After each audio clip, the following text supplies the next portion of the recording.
The holler didn't have a name on any map the rangers used. It was just a deep, green wound in the side of the mountain, a place where the sun seemed to give up around 2 in the afternoon. The air there was different, thick with the smell of damp earth, black walnut, and a sweet, almost cloying rot that you could taste at the back of your throat. The old-timers in the nearest town, a clutch of sad-looking buildings clinging to the road, called it Grinning Hollow, but they never said why. They'd just look away, their faces closing like doors. The cabin was the color of a bruise, its logs notched and fitted by hands that had been dust for over a century. It sat in a clearing that was too perfect, as if the trees themselves had taken a step back. No birds sang there. The only sound was the low, constant hum of flies, a sound so woven into the silence you almost didn't notice it. Inside, the light was a weak, tea-colored thing, struggling through a single greasy window. Elias Grathor sat by the cold hearth, his hands, knuckles like knots in an old rope, resting on his knees. He wasn't so much a man as a feature of the landscape, his skin like weathered bark, his eyes the flat, dark gray of the shale that littered the creek beds. He listened to the mountain. It was always talking, a low rumble in the blood. It had been hungry lately. His daughter, Lemura, moved in the shadows of the single room. At 17, she was a creature of sharp angles and quiet movements. She was stirring a pot over the fire, a thick, greasy stew that bubbled with a sluggish, primal heat. The scent that rose from it was rich, gamey. It filled the small space, clinging to the wool blankets and the rough-hewn timber. "You feel it, too," Elias said. It wasn't a question. His voice was the sound of gravel shifting deep underground. Lemura didn't look up. The winds changed. "It's bringing folks." A faint, cold smile touched Elias's lips. "The mountain provides." On the wall, nailed between a rusted trapsaw and a faded sampler that read God's Grace, was a map of the national forest. It was studded with tiny, sharpened slivers of bone instead of pushpins. Dozens of them. Most were clustered along the main trails, the Appalachian Trail, the Sheltowee Trace. But a few, newer ones, were placed deeper, in the trackless places where the contour lines bunched together like a frightened crowd. Places where a hiker might wander. Where a hunter might get turned around. Where a couple seeking a private spot by a waterfall might never be missed. Lemura lifted the ladle, her gaze distant. She watched the way the stew clung to the wood, the texture of it. A memory, sharp as a splinter, surfaced in her mind, herself as a small child, asking her mother why their meat was always so much sweeter, so much more satisfying, than the venison the men from the holler sometimes traded. Her mother, her face a pale moon in the firelight, had simply whispered, "Hush, child. It's the old hunger. It's in the soil. It's in us." The wind moaned softly under the eaves of the cabin, carrying with it the faint, almost imperceptible echo of laughter from somewhere far down the mountain. Strangers. People with bright, colorful backpacks and voices that didn't know how to be quiet. Elias slowly stood, his joints popping like gunshots in the stillness. He walked to the door and opened it, looking out into the deepening twilight of the holler. The flies buzzed a little louder. "They're coming," he said, the words a low promise. "Set an extra place at the table." The first winter on the mountain was a beast of a different color, a living, breathing entity of white and silence that sought to smother them in their own cabin. The snows came early that year, in great, woolly blankets that piled high against the door until Elias had to dig a tunnel out to the woodpile just to keep the fire from dying. The world shrank to the 4 log walls, the constant ache in their bellies, and the sound of the wind screaming down from the peaks like a thing in torment. They had been poorly prepared, their pride outstripping their provisions, believing the mountain would offer more than it did. The game was gone, buried deep or fled to lower elevations, and what little they had in the root cellar, a few wizened potatoes, a sack of meal weevilled through, was a memory by the time the true deep cold set in. It was his wife, Sarah, who went first. It wasn't the hunger that took her, not directly. It was a fever that burned through her in a matter of days, a fire inside her that no amount of snow melted on the hearth could quench. Elias and the 2 boys could only watch as the light in her eyes guttered and went out, leaving behind a husk that was both familiar and terrifyingly alien. They wrapped her in her wedding quilt, its bright patterns a cruel mockery of the gray inside the cabin, and laid her in the lean-to, the cold so profound it was a preservative in itself. For 3 days, they sat in silence, the emptiness in their guts a yawning chasm that echoed the one in their hearts. The boys, barely 10 and 12, looked at him with eyes that were too old, their faces hollowed out. It was on the 4th morning, when the youngest could no longer rise from his pallet from the weakness, that Elias made the choice. He did not speak of it. He simply rose, his own body a collection of aches and tremors, and walked out into the blinding whiteness of the lean-to. The act itself was a blur, a nightmare of practicality performed with a butcher's knife and a strength born of sheer, animal desperation. He worked with a grim, mechanical focus, his mind a fortress wall against the thoughts that clamored to get in. When he returned to the hearth, his hands were stained and he carried something wrapped in clean cloth. He built up the fire, the flames casting long, dancing shadows that seemed to recoil from him, and set the small cast-iron pot to heat. The smell that rose as it cooked was not the smell of the wife and mother they had known. It was just meat. It was sustenance. He fed his sons first, speaking the only words he could muster, his voice a rasp of gravel. "Eat," he commanded, his own tears freezing on his cheeks. "This is the price of our name. This is the weight of our blood. We will not break against this mountain." They ate, their sobs quieting as the primal need for survival overrode the horror. And as the warmth and strength returned to their limbs, something else settled into the foundation of their home, a cold, hard certainty that had not been there before. The line had been crossed. The old, unspoken covenant of what it meant to be human had been severed, not in a frenzy, but with the slow, deliberate turn of a key in a lock from which there would be no return. The act itself was a monstrous, practical thing, born of a silence so deep it felt like the mountain itself was holding its breath. In the stark, grey days that followed, as the last of the strange meat sustained them and the snows began their slow, grudging retreat, a new story began to take root in the barren soil of their survival.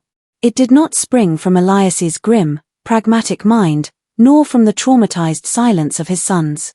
It seemed to seep from the very logs of the cabin, from the whisper of the wind in the pines, a justification woven from desperation and the ancient, pagan soul of the place they called home. Elias, in the flickering firelight, began to speak of it not as a failure, but as a pact. He told his boys they had not just consumed their dead, they had performed a rite. He spoke of the old powers that slept in the stone and the deep, dark earth, forces older than the God of the Bible carried in by missionaries. This land, he murmured, had a hunger of its own, a deep and abiding void that demanded to be fed. By placing the flesh of their own blood into their own bodies, they had not committed a sin, but sealed a bargain. They had tied their lineage to the mountain's dark heart. The strength they felt returning was not just from the sustenance, but a loan of power from the land itself. Their senses seemed sharper afterward, they could read the weather in the ache of a bone, find a deer trail where none was visible to the eye, feel the presence of other living things in the woods as a faint pressure in the air. These small, subtle enhancements were proof, Elias insisted, of the bond. The mountain had recognized their sacrifice, their willingness to do what was necessary, to set themselves apart from the soft, fleeting people in the valleys below. In return, it would provide for them, it would hide them, it would make them strong. But all bargains have a price. The mountain's hunger was not a one-time debt, settled with a single, terrible winter meal. It was a perpetual, yawning need. They had tasted the power that came from fulfilling that hunger, and in doing so, they had become an extension of it. They were no longer just a family living on the mountain, they were now its teeth and its stomach, its agents in the world of the living. The secret knowledge of the ritual became their gospel, the foundational truth of the Grathor name. It was a story they would tell each new generation, a dark baptism that ensured the children understood their unique and terrible place in the order of things. They were keepers of the land, yes, but also its feeders, and the currency was always, and would always be, blood and flesh. The transition was not a sudden, bloody leap, but a slow, chilling slide, greased by the relentless logic of their new faith. The mountain had provided once, in their moment of absolute need, and so they watched the narrow, muddy track that passed for a road into the holler, waiting for it to provide again. They waited through a spring of tough game and thin broth, the memory of that sustaining richness a constant, gnawing ghost in their bellies. The pact demanded fulfillment, But the mountain remained silent, its offerings meager. It was the eldest boy, Caleb, who found the first one, a man so lost he was stumbling in circles at the base of the ridge, his clothes torn by briars, his mind addled by days without food or water. He was a shiner from a neighboring county, a man with no people who would come looking. When Caleb led him back to the cabin, the man was weeping with gratitude, babbling about their God-sent mercy. Elias watched him, his flat, shale-colored eyes missing nothing. He saw the weakness, the irrelevance of the life before him, and he felt the old, deep hunger of the mountain stir within his own gut. The mercy they offered was a bowl of water and a place by the fire. The act itself was quieter than the first time, devoid of the storm-racked grief that had accompanied his wife. There was a grim, procedural nature to it now, a butcher's work, and when it was done, the feeling that settled over the family was not one of horror, but of profound and unsettling satisfaction. The mountain had, indeed, provided. It had sent this lost soul to them, a gift. They rationalized it as a form of natural selection. The weak and the lost were culled by the wilderness, and they were simply the instrument, the beneficiaries of a brutal, ancient law. To waste such a gift would be an insult to the pact, a sin against the very force that now sustained them. The man's disappearance was a non-event in the wider world, a story told in a distant holler about a fool who got himself lost in the deep woods. But in the Grathor cabin, it was a revelation. The world beyond their clearing was not just a place of others, it was a larder. The path was not just an entrance to their home, it was a trail along which offerings might wander. They had crossed a second, more profound threshold. The first time, they had consumed death out of necessity. This time, they had cultivated it. They had become hunters, and their prey was the misfortune of others. The need for the larder became apparent with the second offering, a trapper who had ventured too far and broken his leg in a ravine. His cries had been a beacon for Elias and his sons, a sound that no longer signaled another's distress, but their own opportunity. He was heavy with life and muscle, a substantial gift from the mountain, and the weather was turning, the air losing its bitter edge and taking on the damp, warm threat of decay. They could not consume him quickly enough, and to waste any part of the provision was unthinkable, a blasphemy against the pact. The existing root cellar, a shallow pit lined with stone, was for turnips and potatoes, and the thought of placing the sacred, sustaining meat in there, next to common earth, felt wrong. It required a separate space, a dedicated sanctum. The digging began in the deepest, most secret part of the night, in the hard-packed earth beneath the cabin floor itself. They worked in shifts, the older son loosening the soil with a pick, the younger hauling it out in buckets to be scattered far into the woods where it would not be noticed. The work was slow, brutal, and silent, their labored breaths and the scrape of tools the only sounds in the profound dark. Elias himself lined the finished chamber with flat stones hauled up from the creek, fitting them together with a mason's care, creating a space that was cold, dry, and utterly lightless. When it was done, it was more tomb than pantry, a square hole in the earth that seemed to swallow the warmth from the air above it. They lowered the trappers' prepared portions into the void, wrapping them in cheesecloth and hanging them from hooks driven into the timber ceiling. The temperature within was a constant, chilling embrace, a natural refrigeration that would preserve their provisions for weeks, even months. As Elias fitted the heavy, camouflaged trapdoor back into the floorboards, a profound sense of permanence settled over him. This was no temporary measure, no desperate reaction to a single hard winter. The larder was an investment. It was a declaration that the pact was eternal, that the hunger was a permanent, governing force in their lives. It transformed their home from a shelter into a living organism, a thing that fed, that consumed, that stored its energy deep within its own belly. The cabin now had a secret heart, a cold, dark chamber that beat with a silent, patient rhythm, always waiting, always empty enough to be filled. The boy, Jacob, was the second son, the one with his mother's quick smile and a restless spirit that the mountain had never quite managed to quell. He went down into the holler for supplies and came back with more than salt and shot. He came back with a girl. Her name was Clara, and she was from a town that had a church with a proper bell and houses with painted shutters. She was all bright eyes and laughter that sounded like a foreign language in the grim silence of the Grathor clearing, her presence a splash of color on a canvas of gray and brown. She saw the way they looked at her, not with hostility, but with a flat, measuring stillness, like wolves watching a deer step into a meadow.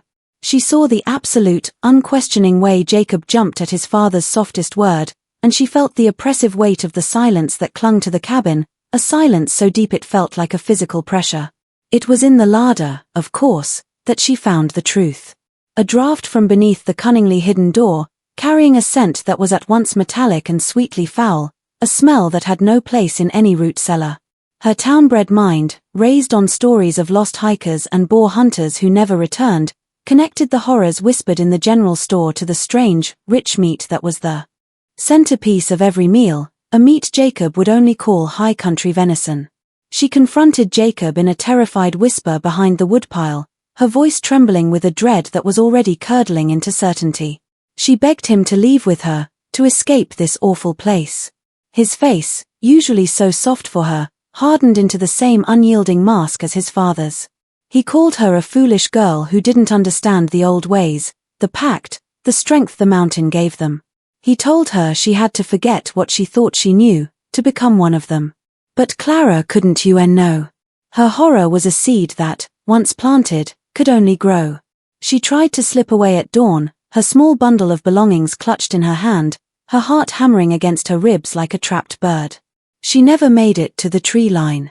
Elias and his sons moved through the morning mist with a terrible, practiced grace, their forms materializing from the gloom to block her path. There was no discussion, no debate. Her fate was sealed the moment her suspicions had become knowledge. Her betrayal was not just of Jacob, but of the family itself, and worse, of the pact. She had become a threat, a loose thread that threatened to unravel the entire dark tapestry of their existence. Her bright eyes, wide with terror, were the last thing Jacob saw of her before she was taken into the cabin. Her laughter was silenced, replaced by a different kind of sound from within, a sound that the mountain quickly swallowed. In consuming Clara, the family performed their first conscious, collective act of murder not for sustenance, but for secrecy. She was not an offering from the mountain, she was a sacrifice to its silence. The child was Lemura's, the first of the new generation born entirely within the shadow of the pact, her infant wails a new, fragile sound in the cabin's perpetual silence. The winter had been lean, the offerings scarce, and a pall of listless hunger hung over the family. The baby, a boy, grew thin and fretful, his mother's milk not enough to quiet the gnawing in his tiny belly. He cried through the cold nights, a weak, mewling sound that grated on Elias's nerves and seemed to mock their supposed strength. One evening, as the child's cries reached a fever pitch of weakness, Elias rose from his chair by the fire. His movements were slow, deliberate, as he walked to the trapdoor in the floor. He did not look at his daughter, whose eyes were wide with a dawning, maternal terror. He descended into the darkness below and returned with a small piece of the preserved meat, its color a deep, ominous burgundy in the firelight. He placed it in a small iron pot with a little water, letting it simmer until it softened into a thick, gruel-like consistency. The smell that rose was the same rich, gamey scent that had filled the cabin for generations, the scent of their secret strength. Lemura watched, frozen, as her grandfather took the wooden spoon and approached her son. Her protest died in her throat, a strangled sound swallowed by the weight of the cabin's history. This was the way. This was the price of their name. Elias carefully tipped the spoon past the infant's lips. The child, driven by a primal instinct that overrode all else, swallowed. A profound quiet fell over the room, broken only by the crackle of the fire. The change was not immediate, but over the next hour, the baby's cries ceased.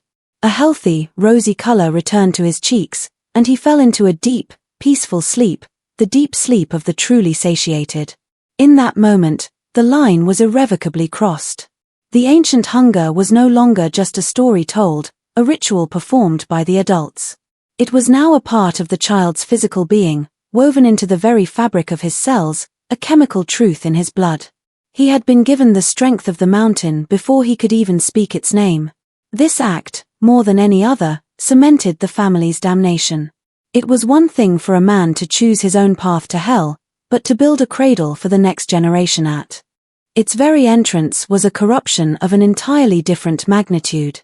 The child would grow, and he would thrive, and he would never know a time when the special, sustaining meat was not a part of him.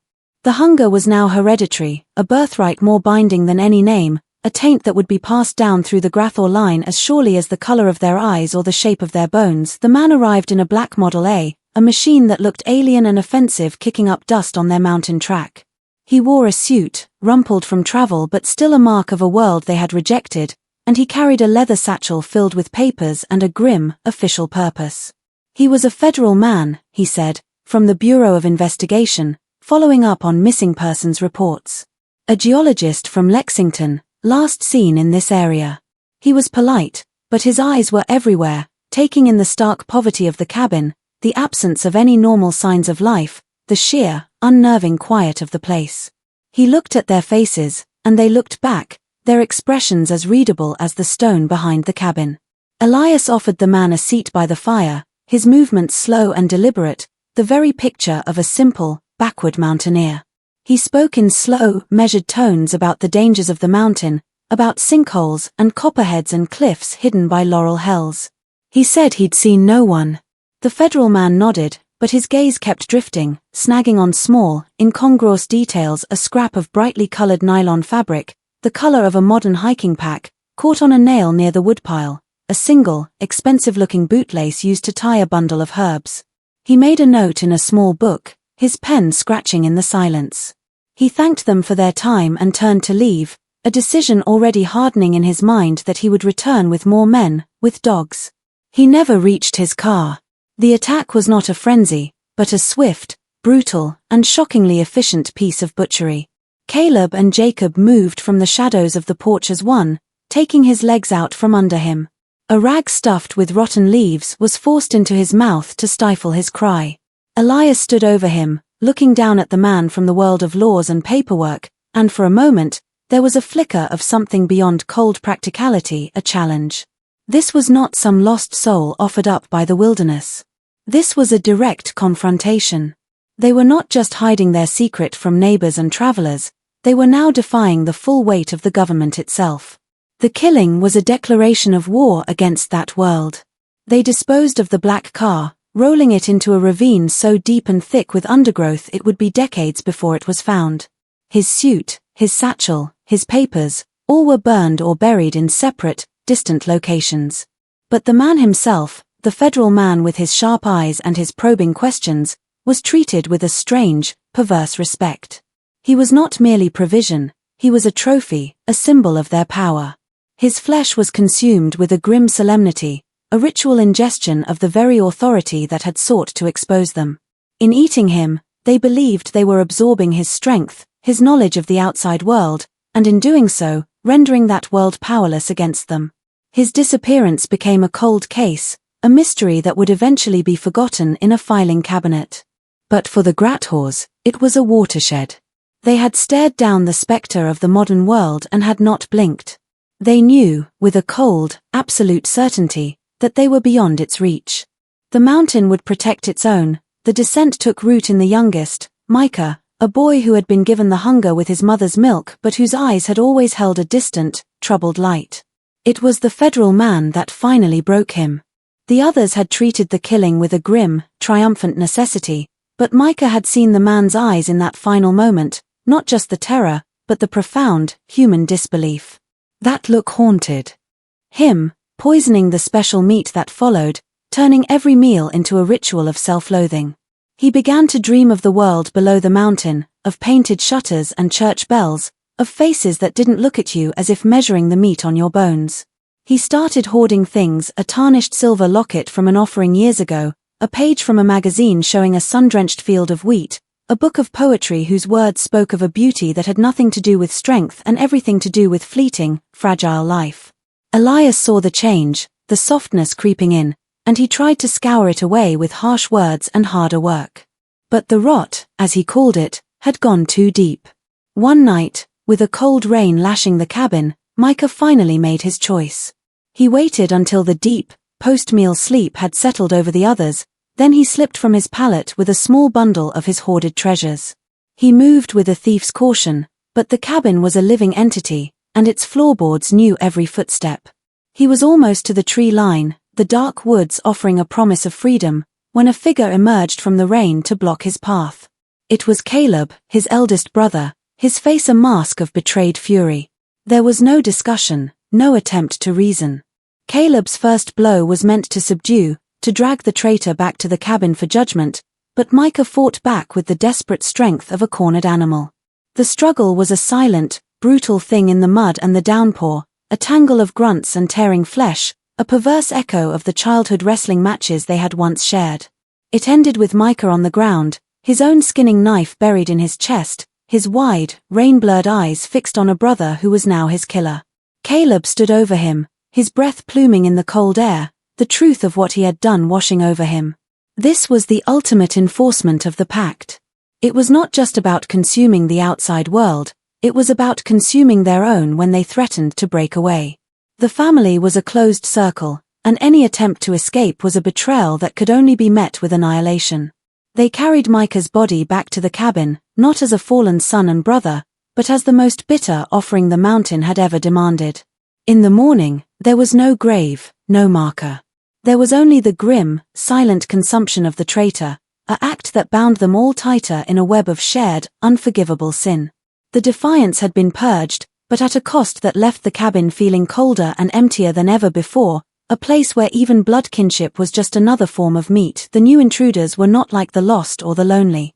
They came with a confidence that was foreign to the hollow, their synthetic fabrics bright against the ancient green, their voices chattering about granola and GPS coordinates.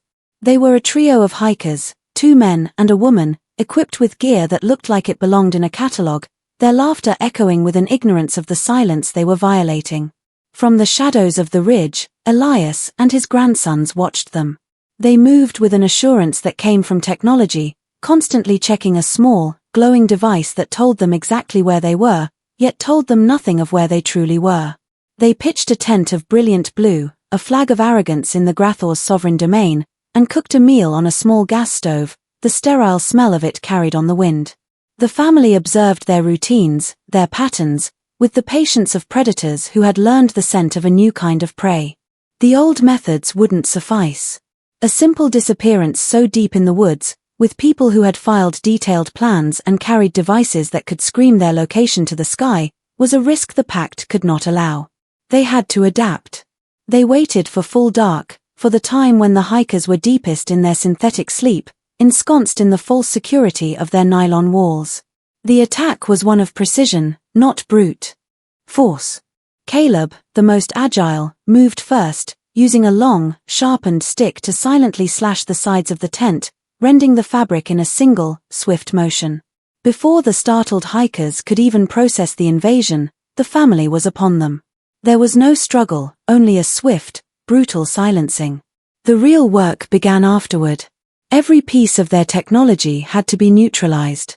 The GPS devices and satellite communicators were smashed with rocks, their internal circuits scattered to the wind.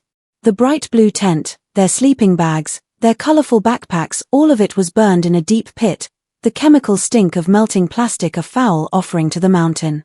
Their bodies were processed with a grim efficiency, but the act felt different this time. It was not the reception of a wandering gift, but the deliberate eradication of a threat.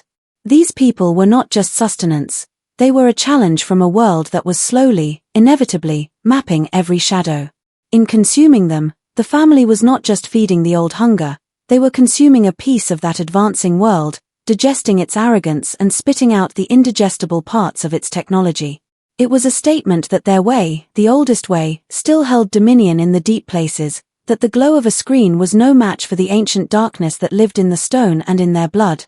The storm was the mountain's own fury, a biblical deluge that tore at the ancient soil with claws of water. For 3 days and nights, the rain fell in solid sheets, turning the creek into a roaring, brown serpent that gnawed at its banks. The Grathors huddled in their cabin, the sound a constant roar on the roof, but it was the deeper, more ominous sound that set their teeth on edge, the groan of the earth itself, a shifting and settling from the slope behind their home. When the dawn finally came, a pale and bruised thing in a washed-out sky, the silence was more terrifying than the storm had been. It was Lemra who saw it first, staring out the greasy window, her breath catching in her throat. A portion of the hillside, saturated beyond its capacity, had simply slumped away, carrying a dozen mature trees with it in a churned-up mess of mud, rock, and exposed root systems. And there, amidst the devastation, lay the truth. The landslide had sheared away the side of the hill, exposing the entrance to the larder like a rotten tooth punched from a gumline.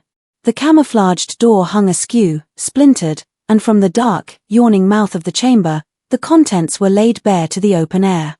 The neatly organized rows, the hooks, the preserved portions wrapped in their cheesecloth, all of it was visible, a grotesque gallery exposed to the light of day. But it was not the mere existence of the meat that was the horror, it was the sheer, impossible volume of it, accumulated over decades. And it was the other things, the things that could not be explained away as venison or boar. A hand, pale and delicate, its fingers curled inward. A length of hair, still tied with a bright plastic clip. The recognizable shape of a hiking boot, still containing what was inside. The mountain, in its rage, had not just provided, it had vomited their secret back into the world. The carefully maintained barrier between their hidden truth and the outside reality was gone, replaced by a scar in the earth that told a story more brutal than any rumor. The smell, once confined to the cold dark, now rose in a thick, putrid wave, a stench of old blood and deep decay that would soon call the flies, then the carrion birds, and eventually, the men from the world of laws and questions who would follow that scent to its source. The pact was broken, not by a fleeing family member or an inquisitive federal agent, but by the very land they had sworn it with. The mountain had finally turned its hunger inside out, and the Grathors stood frozen, watching as the foundation of their entire world was washed clean in the relentless, revealing light.